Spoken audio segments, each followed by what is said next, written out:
नमस्कार दोस्तों, स्वागत है आपका मेरे इस चैनल पर। आज का वीडियो बहुत ज़्यादा इंपॉर्टेंट होने वाला है क्योंकि आज मैं वो ड्रग्स पढ़ाने जा रहा हूं जो डॉक्टर्स अपनी रोज़मर्रा ज़िंदगी में यूज़ करते हैं पेशेंट्स के लिए। जैसे कोडीन हो गया, ट्रेमाडोल हो गया, पेंटोजीसिन हो गया। पेंटोजोसिन जो फोर्टविन नाम से मार्केट में आता है। इसके अलावा जो सबसे इंपॉर्टेंट टॉपिक उठाने जा रहा हूँ वो है एनसेड्स का, non steroidal anti inflammatory drugs, जिसमें आपका ब्रूफेन हो गया, डाइक्लोफिनेक हो गया, मेफ्टालिस्पास हो गया, वोविरोन नाम से जो डाइक्लोफिनेक आता है, एसिक्लोफिनेक हो गया, कीटोरोलेक हो गया, तो निमोस्लाइड हो गया। ये सारी ड्रग्स आज मैं उठाने जा रहा हूं। तो प्लीज़ मेरे इस वीडियो को लास्ट तक ज़रूर देखें। और अगर अभी तक आपने मेरे चैनल को सब्सक्राइब नहीं किया है तो प्लीज़ सिर्फ एक बटन दबाना है आपको, ये मेरा चैनल सब्सक्राइब हो जाएगा।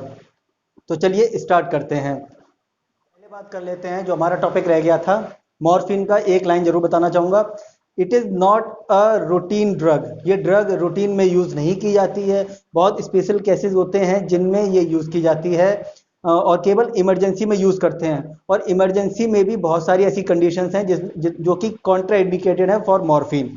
जैसे आपका हेड इंजरी हो गई, क्योंकि ये इंट्राक्रेनियल प्रेशर को बढ़ाता है। इसके अलावा ब्रोंकियल अस्थमा हो गया, बिलियरी कोलिक हो गया, है ना। तो और इसके अलावा आपका बीपीएच हो गया, बिनाइन प्रोस्टेट हाइपरप्लेजिया। तो इसके अलावा अब हम बात पढ़ाएंगे कोडीन, पेंटाजोसिन, इसके आगे की जो ड्रग्स हैं। किसी भी ग्रुप में जब एक दवा बहुत अच्छे काम कर रही है उसके बाद भी बहुत सारी ड्रग्स आने का कारण क्या है। देखिए, अगर मॉर्फिन बहुत अच्छा काम कर रहा था तो उसकी जगह हमें कोडीन, पेंटाजोसिन वगैरह ये सारे ड्रग्स लाने की क्या ज़रूरत थी। जब केवल डाइक्लोफिनेक अच्छा काम कर रहा था तो एसिक्लोफिनेक, निमोस्लाइड वगैरह लाने की क्या ज़रूरत थी। जब एक पेंटाप्रोजोल बहुत अच्छा काम कर रहा था, ओमेप्रोजोल बहुत अच्छा काम कर रहा था, उसके बाद भी हमें रेविप्रोजोल और एसोमेप्रोजोल वगैरह लाने की क्या ज़रूरत पड़ी।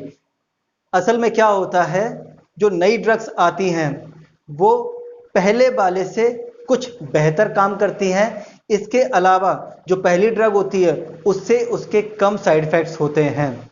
चलिए अब कोडिन की बात कर लेते हैं। कोडिन एनाल्जेसिक के रूप में, मतलब as a painkiller, codeine बहुत अच्छी ड्रग नहीं है। इसके अलावा हम लोग कोडिन को किस जगह इस्तेमाल करते हैं, एंटी टसिव, यानी अगर ड्राई कफ है तो उस जगह इस्तेमाल कर सकते हैं, बहुत अच्छा काम करता है। कोरेक्स नाम से इसका सिरप भी आता है। इसके अलावा एंटी डायरियल, मतलब अगर किसी को बहुत ज़्यादा डायरिया है तो उसमें हम कोडिन इस्तेमाल कर सकते हैं। इसके बाद हम पढ़ेंगे अब पैथिडीन। अब देखते हैं हम पैथिडीन को। मॉर्फिन से ही हम तुलना करेंगे इसकी। एनाल्जेसिक थोड़ा सा कम, मॉर्फिन से थोड़ा सा कम, लेकिन अच्छा है। एफिकेसी एनसेड से ज़्यादा है और मॉर्फिन से थोड़ी सी कम है।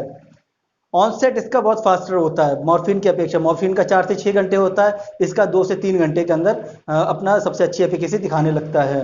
इसके अलावा ब्रोंको कॉन्स्ट्रिक्शन और कॉन्स्टिपेशन मॉर्फिन से कम है। इसके अलावा बिलियरी कोलिक में भी ये बेटर है। Can be used, can be use, क्योंकि स्फिंक्टर ऑफ ओडाई को ये उतना क्लोज नहीं करती है। इसके अलावा सिडेशन और एडिक्शन इसका मॉर्फिन के बराबर ही है। इसलिए इस ड्रग को बहुत अच्छे काम करते हुए भी हम रिजर्व में ही रखते हैं। पेंटाजोसिन की, जो मार्केट में फोर्टविन नाम से आता है, ठीक है, बहुत अच्छा पेन किलर है। एनाल्जेसिक के रूप में बहुत अच्छा यूज किया जाता है और वाकई में बहुत ज्यादा यूज किया जाता है ये। डिपेंडेंसी इसकी मॉर्फिन के हिसाब से अगर देखा जाए तो बहुत कम है। इसके अलावा और भी मॉर्फिन के जो साइड इफेक्ट्स होते हैं इसमें बहुत कम हो जाते हैं। साथ ही बिलियरी कोलिक अगर है तो उसमें भी हम इसे यूज कर सकते हैं। लेकिन इसका जो मेन पॉइंट है पेंटाजोसिन का, ये सिंपैथेटिक नर्वस सिस्टम को स्टिमुलेट करता है, जिसकी वजह से बीपी इंक्रीज करता है। इसलिए कॉन्ट्रा इंडिकेटेड है एमआई के पेशेंट्स में, मतलब मायोकार्डियल इंफार्क्शन के पेशेंट्स में ये कॉन्ट्रा इंडिकेटेड, क्योंकि ये बीपी बढ़ाता है, प्री लोड आफ्टर लोड को बढ़ाता है। ट्रेमाडोल को, ट्रेमाडोल सबसे ज़्यादा पॉपुलर पेन किलर है। ये आपको पैरासीटामोल के साथ भी मिल जाएगा, इसके कई सारे कॉम्बिनेशंस आते हैं। डेली टू बेसिस पे भी डॉक्टर्स इसे यूज़ करते हैं। पॉपुलर है क्यों, क्योंकि ये माइल्ड और मॉडरेट पेन किलर है। माइल्ड और मॉडरेट अगर पेन्स हैं तो उसमें बहुत अच्छा काम करती है, सोमैटिक हो या विसरल हो या इस्चेमिक हो। एनसेड से बेहतर काम करती है। इसके अलावा इसके एडवर्स इफेक्ट बिल्कुल ना के बराबर हैं। थोड़े बहुत नोजिया वॉमिटिंग हो सकता है। सबसे मेन चीज जो इसकी है पॉपुलर होने की वजह है क्योंकि ये इसकी डिपेंडेंसी नहीं है, लगभग ना के बराबर डिपेंडेंसी है, इसलिए मॉर्फिन से ये बहुत बेहतर हुआ। लेकिन सीवियर पेन में इसको इस्तेमाल नहीं किया जाता है। अब डिस्कस करते हैं अपने सबसे मेन टॉपिक को, NSAIDs, non steroidal anti inflammatory drugs. क्या होता है ये non steroidal anti inflammatory drugs? क्यों कहते हैं इसको?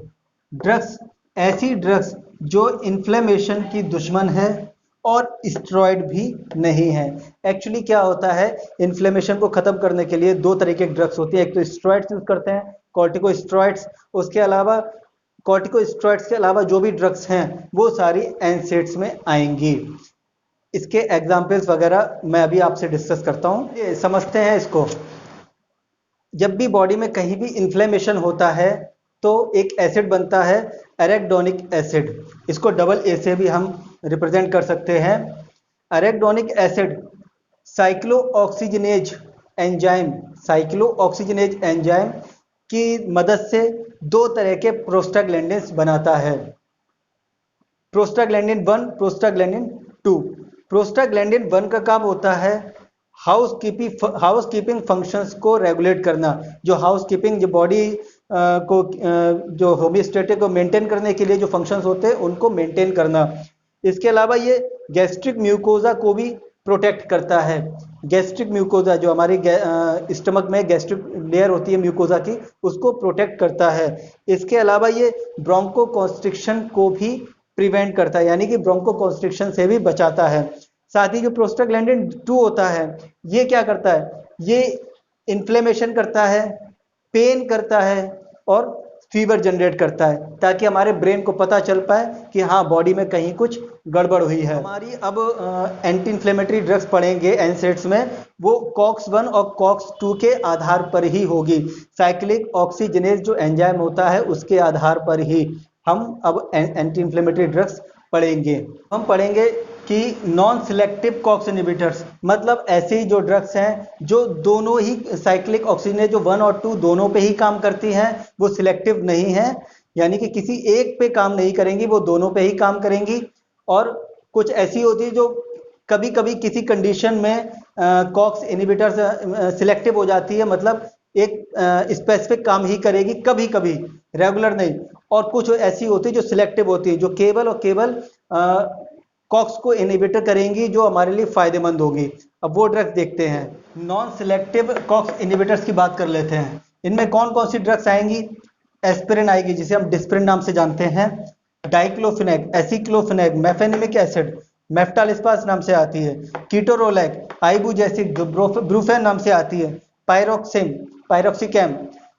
इसके अलावा जो प्रिफरेंशियल में आती है कॉक्स इनहिबिटर, मतलब निमुसलाइड इसमें आती है केवल। इसके अलावा सिलेक्टिव जो कॉक्स इनहिबिटर्स हैं, जो केवल और केवल पेन, फीवर और इन्फ्लेमेशन पे काम करती हैं, अपने और बाकी हाउसकीपिंग फंक्शंस पे काम नहीं करती हैं, वो है रेफेकॉक्सिब और सिलेकॉक्सिब। एक्चुअली क्या होता है, एनसेड्स का सबसे ज़्यादा एडवर्स इफेक्ट जो होता है वो है हमारी जो गैस्ट्रिक म्यूकोजा है उसको इरोज करना, मतलब उसको खराब करना। इसके अलावा ये ब्रोंको कॉन्स्ट्रिक्शन को भी प्रेसिपिटेट करवाते हैं। इस वजह से इन ड्रग्स की जरूरत पड़ती है। लेकिन मार्केट में ये सारी ड्रग्स अवेलेबल हैं और सारी ड्रग्स यूज की जाती हैं। ऐसा क्यों? जब हमारे पास बेहतर ड्रग्स हैं पर फिर भी हम डाइक्लो, एसिक्लो, मेफेनिमिक एसिड वगैरह हम क्यों यूज करते हैं? एक्चुअली उसका सबसे बड़ा कारण है कॉस्ट। रेफेकॉक्सिब और सेलेकॉक्सिब मार्केट में काफी ज्यादा महंगी हैं और अभी नई नई लॉन्च हुई हैं। इसके अलावा निमुसलाइड केवल फीवर में काम करती है ज्यादातर, बाकी के ये पेन किलर्स हैं, इसलिए ये ज्यादा यूज की जाती हैं क्योंकि इनकी कॉस्ट भी काफी कम है। अब अगले लेक्चर में हम लोग पढ़ेंगे एस्पिरिन। एस्पिरिन इसकी मेन ड्रग है जिसको डिस्प्रिन नाम से हम लोग जानते हैं। उसके बाद डिस्प्रिन को हम बाकी ड्रग से कोरिलेट करेंगे और कंपेयर करेंगे। अगर आपको मेरा ये वीडियो पसंद आया तो प्लीज़ लाइक करिए, लाइक ज़रूर करिए, क्योंकि इससे मेरा मोटिवेशन बढ़ता है और आगे वीडियोस बनाने का भी मेरा जज्बा कायम रहता है। तो प्लीज़ मेरे चैनल को सब्सक्राइब करिए और अपने दोस्तों में शेयर करिए। Thank you.